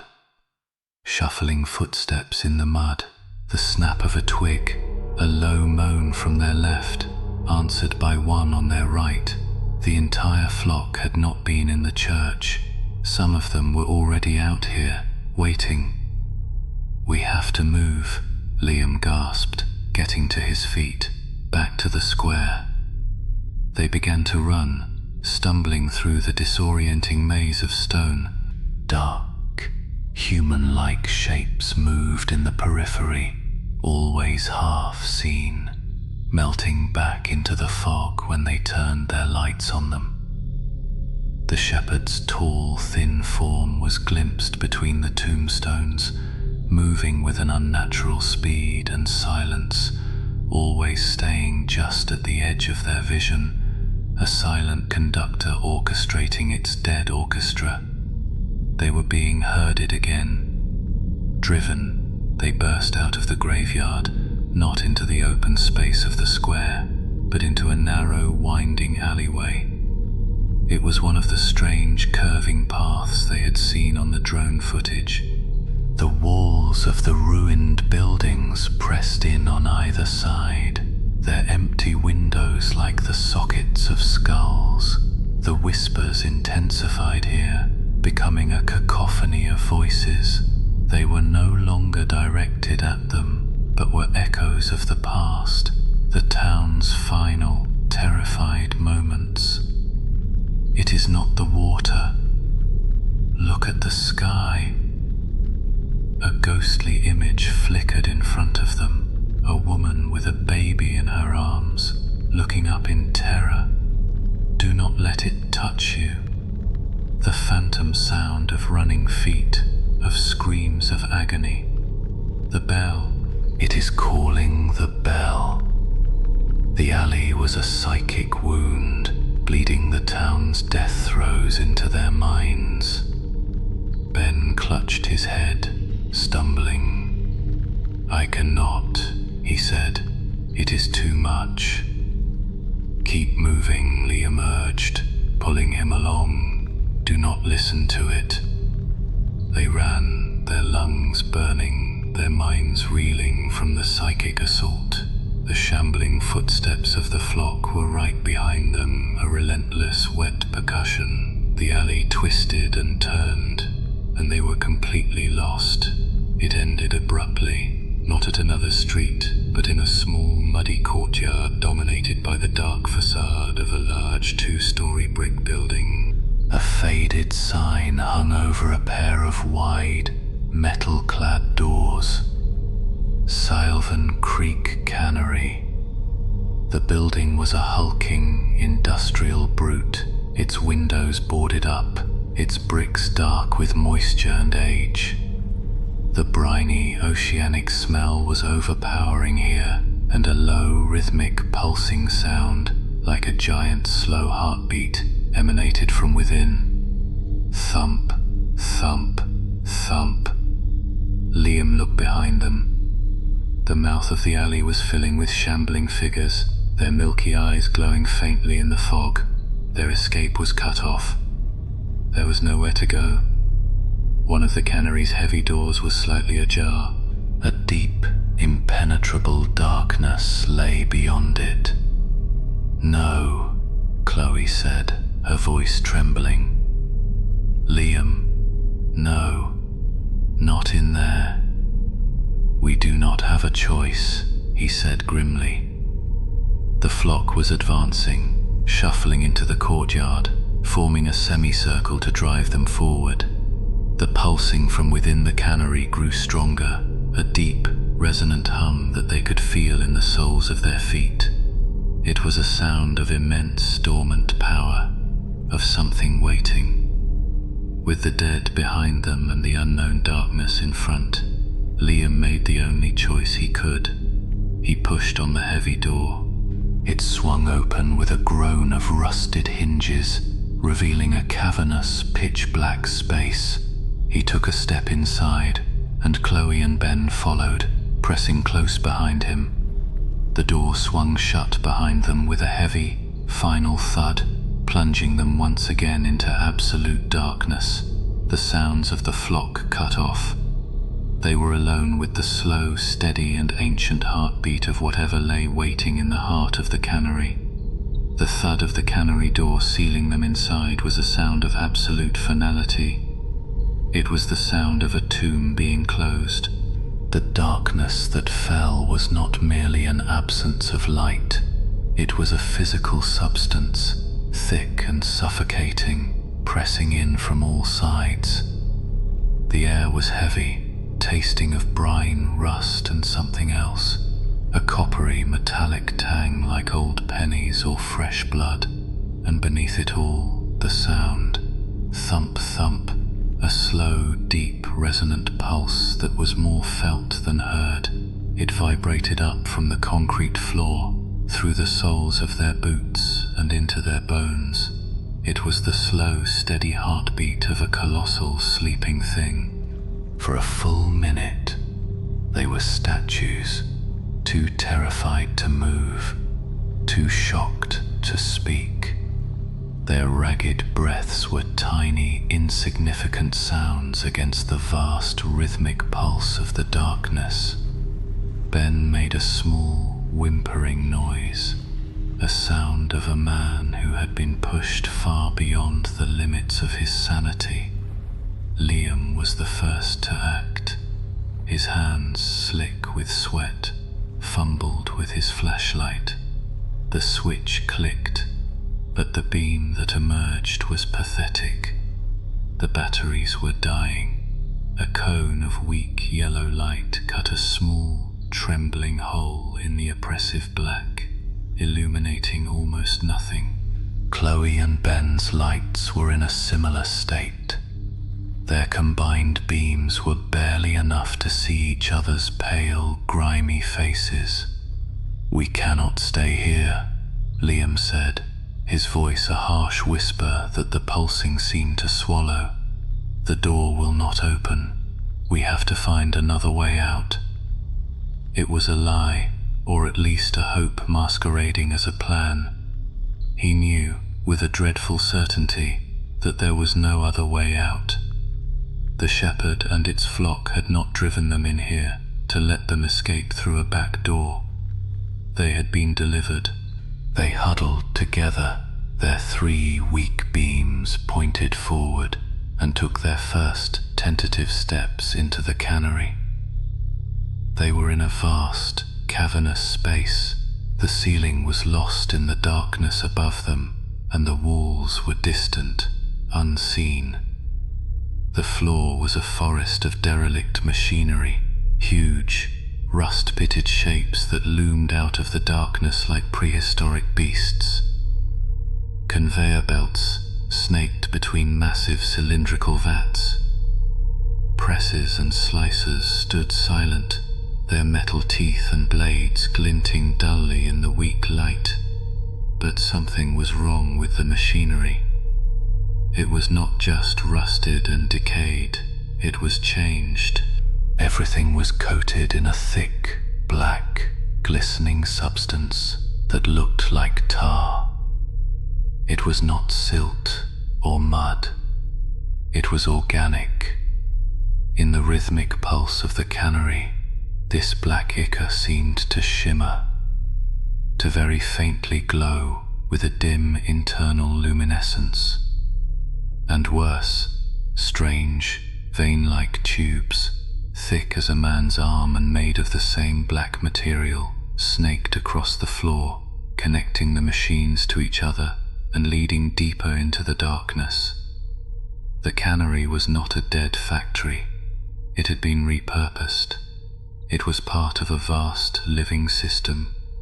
They moved slowly, their lights sweeping across the grotesque landscape. As they passed a row of what looked like old packing tables, they saw the shepherd's work. The trinkets and personal items they had seen in the alley were here, but there were hundreds more. A pair of spectacles was placed atop a child's worn teddy bear. A tarnished silver hairbrush was laid next to a set of false teeth. A locket was intertwined with a pocket watch. They were arranged in careful, deliberate patterns, like offerings on an altar. "It is a shrine," Chloe whispered, her voice filled with horrified awe. "It has been tending this place, collecting these things." Liam understood then. The shepherd was not the master here. It was a custodian, a priest. For 70 years, it had tended its silent, dark cathedral, waiting for its congregation to rise from the mud, waiting for new members. The slow, steady pulse grew stronger as they moved deeper, the vibrations more pronounced. The coppery smell was thicker here, catching in the back of their throats. They came to a new section of the cannery, one that did not seem to be part of the original floor plan. The vein-like tubes on the floor all converged here, weaving together into a thick, tangled web on the ceiling. Hanging down from this web were sacks.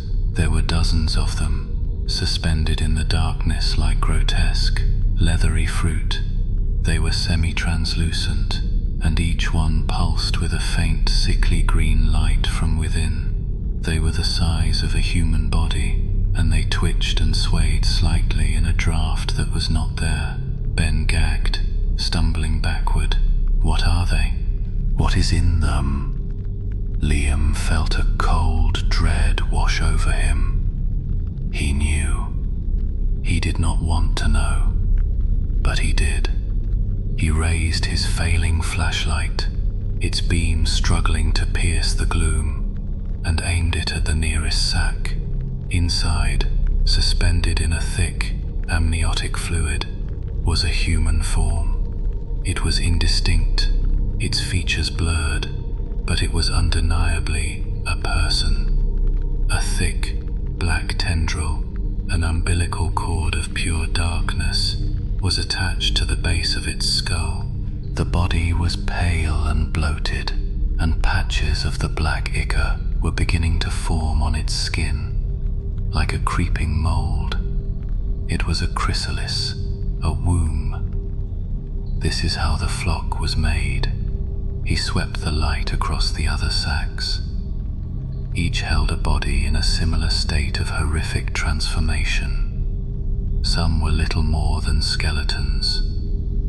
Others were nearly complete, their forms almost entirely coated in the thick, muddy clay of the drowned.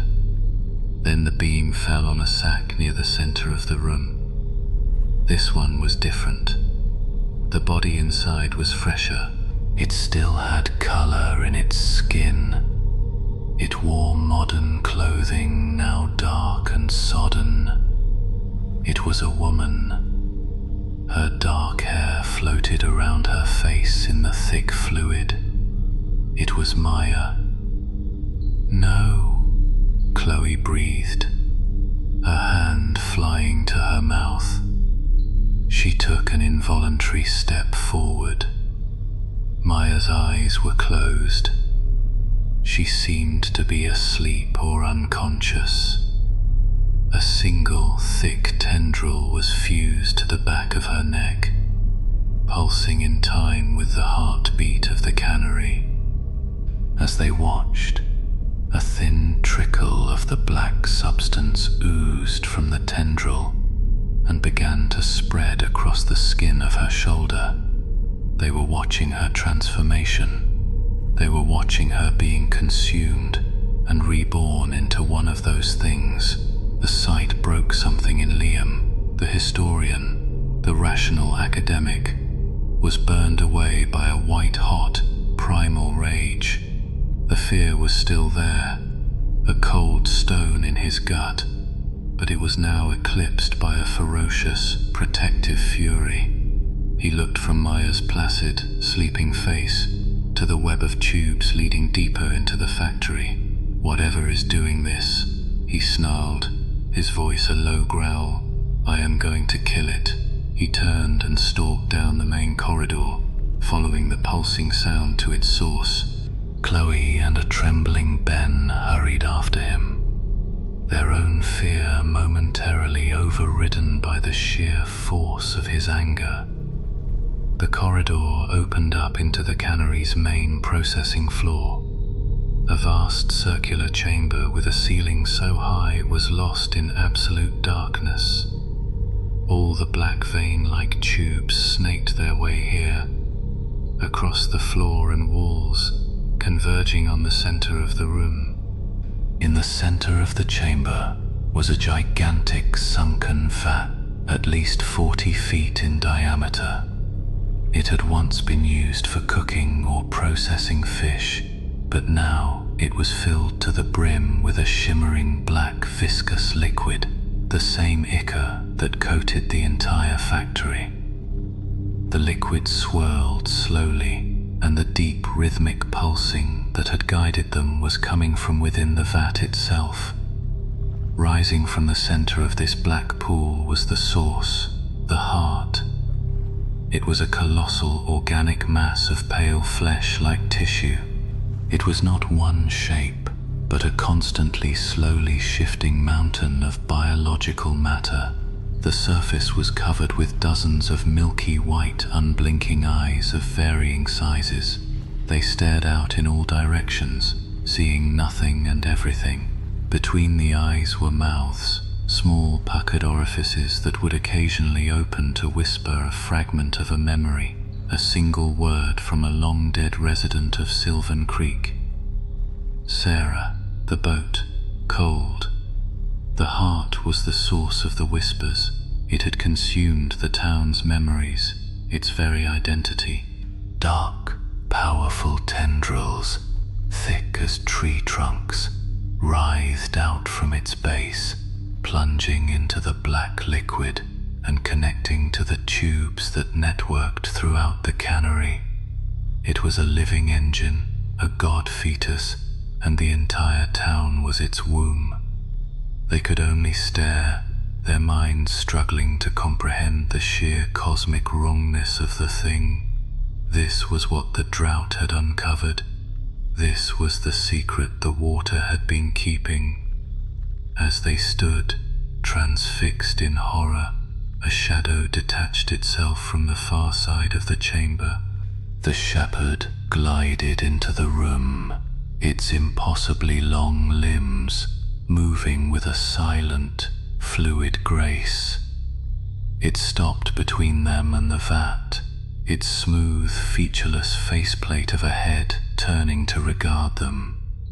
The two skeletal, wing-like protrusions on its back twitched, and the faint light from within its body seemed to pulse. It did not make a sound, but its voice filled their heads. It was not a whisper now. It was a torrent of images, feelings and thoughts, pouring directly into their minds. It was a cold, alien and impossibly ancient consciousness. It showed them images. A burning star falling from a night sky thousands of years ago. A crater in a primordial forest. A living seed. A heart sleeping beneath the earth. It showed them the first native tribes who found it, who worshipped its strange, life-giving warmth.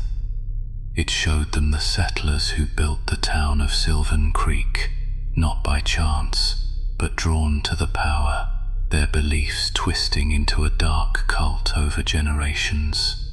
The shepherd was the last of the original bloodline, the final priest. The entity in the vat was not a collector. It was a progenitor, a seed that had landed on a fertile world, and the townsfolk were its first crop. The flooding of the valley in the 1950s had not been a public works project. It had been an act of desperation. The thing had awoken. The sickness Maya had spoken of was the transformation beginning. The state authorities, alerted by a handful of escapees, had chosen to drown the problem, to bury the unholy ground under 100 billion gallons of water. They had hoped the pressure and the cold would kill it, or at least keep it dormant forever. But it had only slept. And now the water was gone. The harvest could begin again. You see, the shepherd's thoughts invaded them, cold and logical. It is not death. It is union. It is eternity. The self is a fleeting, painful thing. Here, all are one. All memory is preserved. All voices sing in the same choir. Maya will soon join us. She will be happy. She will be eternal. It showed them a flash of Maya's consciousness. feeling of peace, of warmth, of letting go, a release from fear and pain. "You can join her," the shepherd offered. "Your fear can end. Your pain can be given to the heart. You can be part of the whole. This is a gift." Ben let out a shuddering gasp. His light fell to the floor, and he sank to his knees.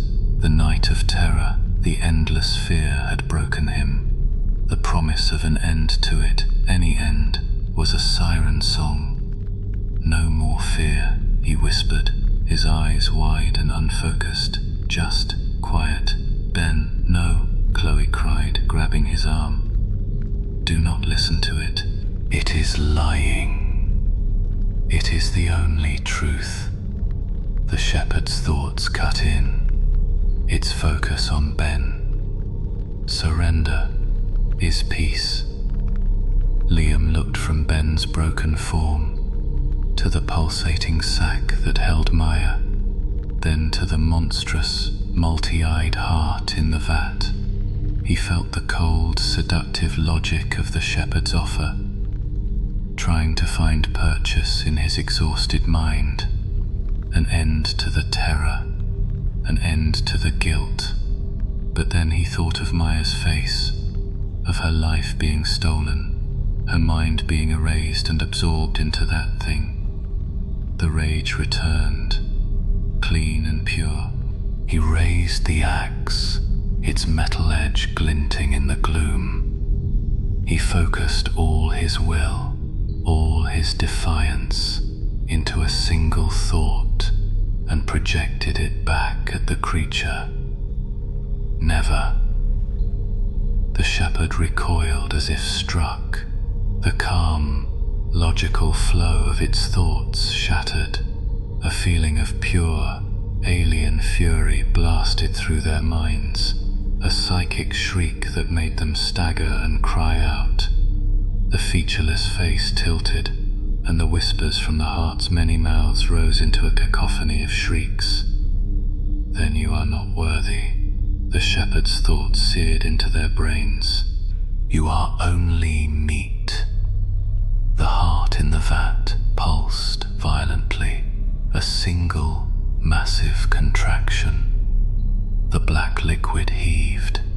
The entire cannery groaned around them. The sacks in the adjoining chamber began to writhe. With a series of wet, tearing sounds, the nearly formed creatures inside began to rip their way free. They were not the slow, shambling things from the church. These were new. They were slick with the black ichor, their limbs still forming, their movements fast and jerky, driven by a raw, newborn hunger. The shepherd raised its long claw-like arms.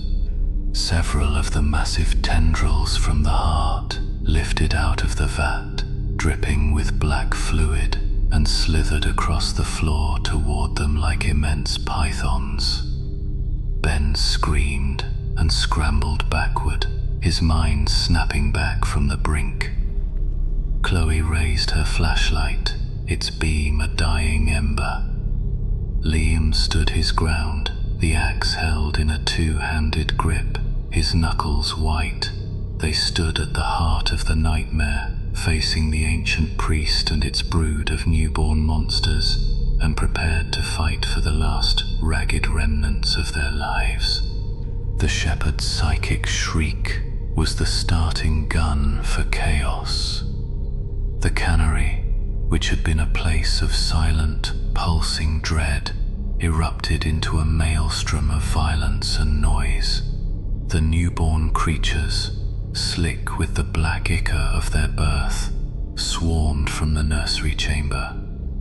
They were faster than the shambling flock, moving with a twitching, insect-like speed, their half-formed limbs scrabbling on the concrete floor. A massive black tendril from the heart whipped through the air, with a sound like a bullwhip smashing into a piece of derelict machinery and sending a shower of rusted metal fragments across the floor. Chloe screamed and ducked as the shrapnel flew past her head. Ben, jolted from his catatonic state by the raw physical threat, scrambled backward, his face a mess of tears and terror. "We are going to die. It is going to kill us all. Fight!" Liam roared, his voice cutting through the din. He charged the nearest newborn, a creature whose human shape was barely recognizable, and swung the axe. The blade bit deep into its soft, unformed flesh. The thing let out a wet, gurgling cry and collapsed, its body dissolving into a puddle of the black, tar-like substance. Another newborn leaped onto his back, its claws digging into his shoulders. He yelled in pain and slammed himself backward against a rusted vat, crushing the creature between his body and the hard steel.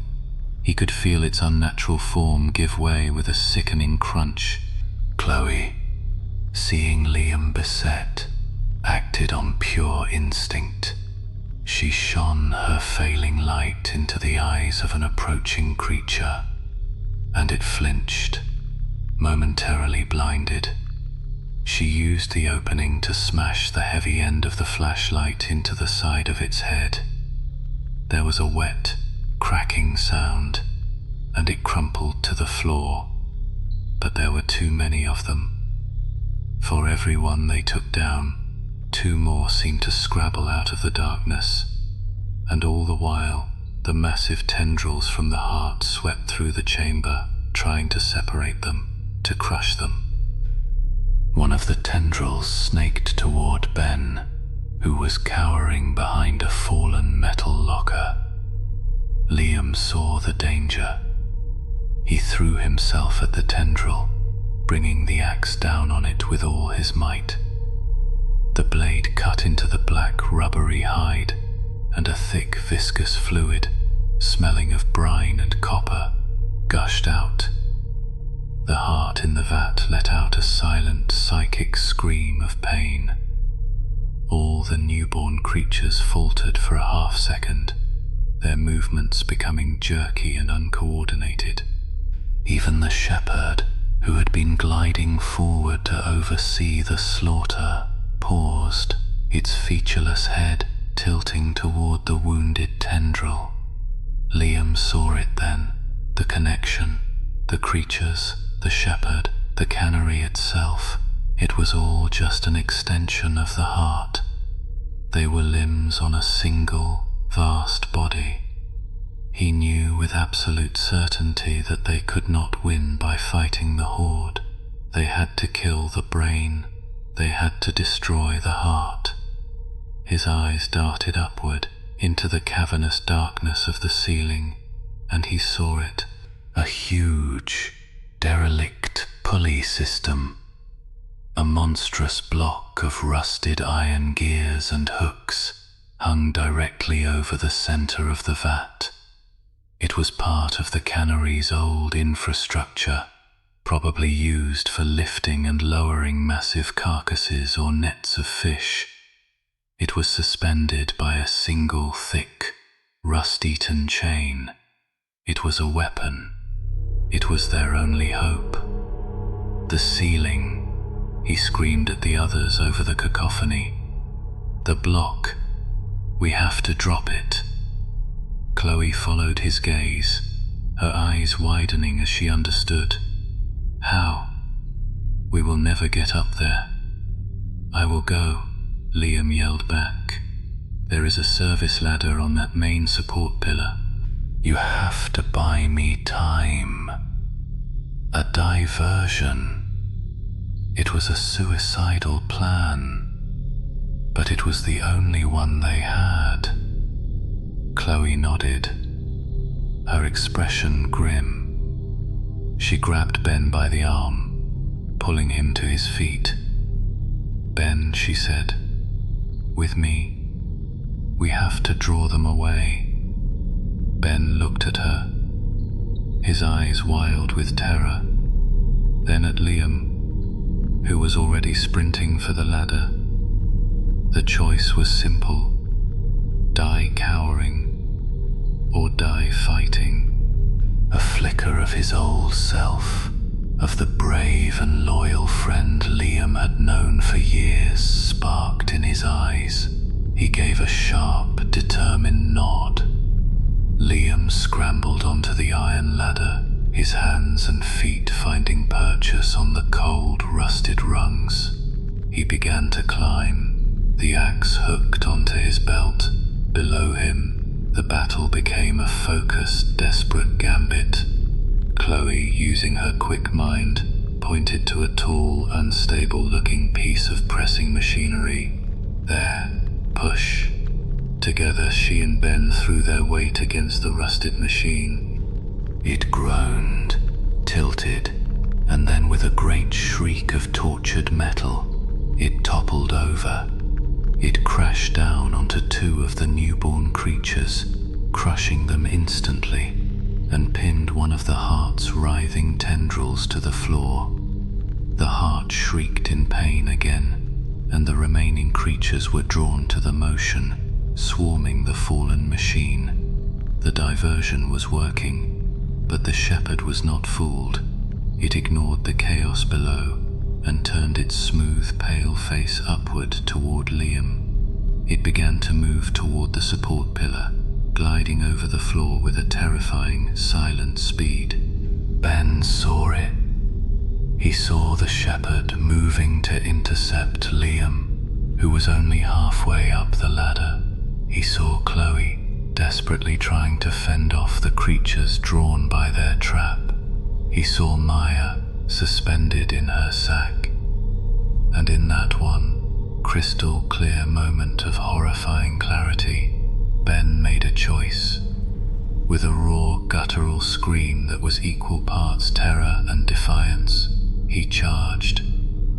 He ran straight at the shepherd, his arms open wide, his only goal to slow it down. Get away from him. The shepherd turned, its movements momentarily surprised by the sheer, suicidal audacity of the attack.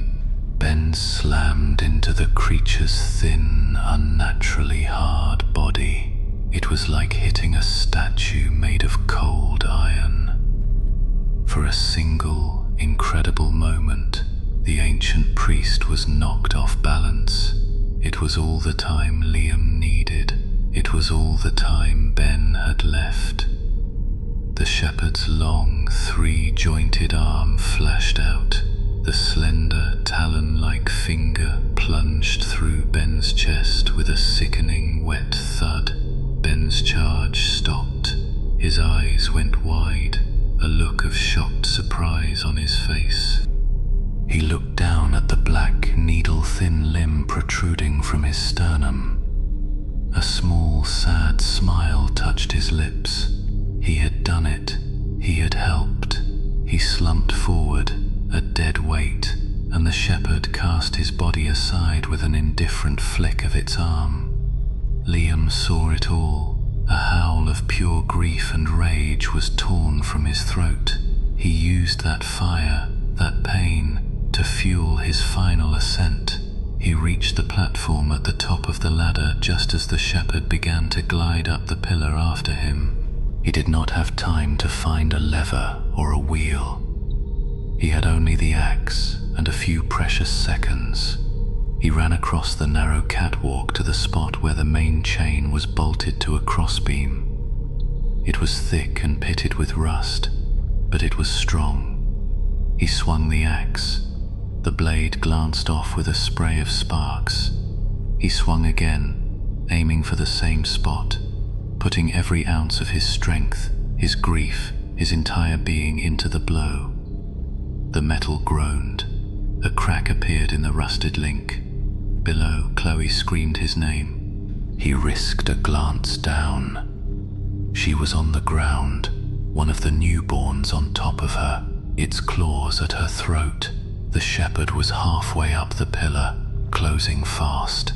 Liam roared and swung the axe one final time. He aimed at the cracked link, a perfect, desperate, final blow. With a sound like a gunshot, the chain link shattered.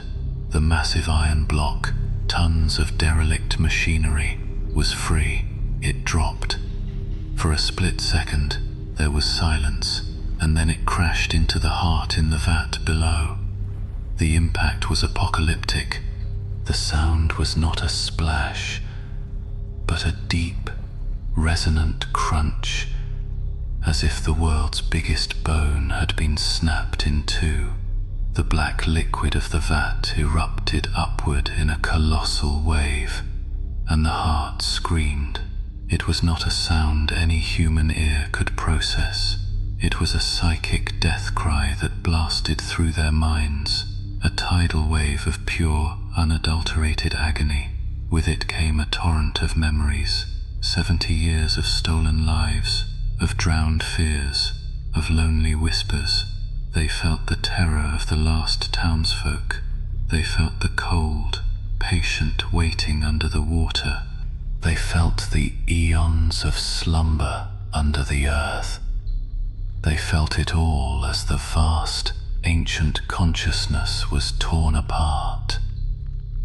The shepherd, halfway up the pillar, simply ceased to be. Its form convulsed, and then it dissolved into a cloud of black dust and falling ash, its connection to its god severed. The newborn creatures below collapsed as if their strings had been cut, their bodies rapidly melting into puddles of inert, black ooze. The pulsing stopped.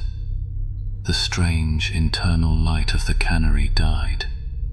The silence that followed was more profound than any they had experienced before. It was the silence of true death. Then the cannery began to die around them. With a deep, groaning shudder, the ceiling began to sag. Concrete dust rained down. The great black tubes and veins that lined the walls withered like dying vines, cracking and pulling away from the walls. Liam scrambled down the ladder, his body screaming in protest. He ran to Chloe, who was pushing the dissolving form of the newborn off her. She was alive, gasping for breath, her neck covered in scratches. They looked at each other, their faces streaked with grime and tears. There were no words. They both looked over at Ben's still form, lying discarded near the base of the pillar. A wave of shared grief passed between them. A loud tearing sound from the nursery chamber reminded them they were not safe. The web on the ceiling was collapsing. The sacks were falling. As the black ichor that had sustained it all receded back toward the dying heart, the sack holding Maya detached and fell to the floor with a wet slap. It split open, spilling thick fluid, and Maya's limp form onto the concrete. They rushed to her side. The black tendril on her neck was shriveled and dry like a dead twig. It crumbled to dust at Liam's touch. Chloe pressed her fingers to Maya's throat. "She has a pulse," she choked out. "It is weak, but she is alive." The cannery groaned again, louder this time. A huge section of the roof collapsed, sending a cascade of debris crashing to the floor. They had to go. Liam gathered Maya into his arms. She was terrifyingly cold, but she was breathing. He and Chloe, supporting each other, stumbled out of the chamber of the dead heart, past the body of their friend, and toward the main doors they had entered through what felt like a lifetime ago. The door was no longer sealed. Liam kicked it open, and they stumbled out into the courtyard. The world was grey, but it was a different grey. The fog was thin, wispy, its supernatural cohesion gone. Patches of a pale, overcast sky were visible for the first time. The oppressive silence of the town was just that now. Silence. The malevolent watching presence was gone. It was just a ruin. They did not look back. They carried Maya through the winding alleyways, past the graveyard, through the dead town square, and up the muddy incline to the ridge. Their camp was as they had left it, a pathetic collection of abandoned gear that spoke of a different world, a different lifetime. The journey to the truck was a slow, painful ordeal. They were running on nothing but shock and grief, but they made it. They laid Maya gently in the back seat and climbed into the front. Liam fumbled with the keys, his hands shaking too badly to fit the key in the ignition. Chloe took them from him, her own hands steadier, and started the engine. The sound of the motor rumbling to life was the most beautiful sound in the world. She put the truck in gear and drove. She followed the derelict road out of the basin, away from the skeletal town that was now just a collection of mud-caked bones. As they reached the top of the ridge, the first true rays of sunlight broke through the clouds, bathing the dead valley in a clean morning light. Liam stared out the window, his expression hollow. They had survived. He and Chloe were alive. Maya was alive, but the cost had been immense. He thought of Ben's final, desperate charge, a sacrifice that had saved them all. He thought of the heart, the shepherd, the impossible, horrifying truth of what lay sleeping under the quiet corners of the world. They had not uncovered history. They had stumbled into a tomb that should never have been opened. As they drove away, leaving Silvan Creek to be reclaimed by whatever drought or flood the future held, Liam knew that they would carry its silence and its whispers with them for the rest of their lives.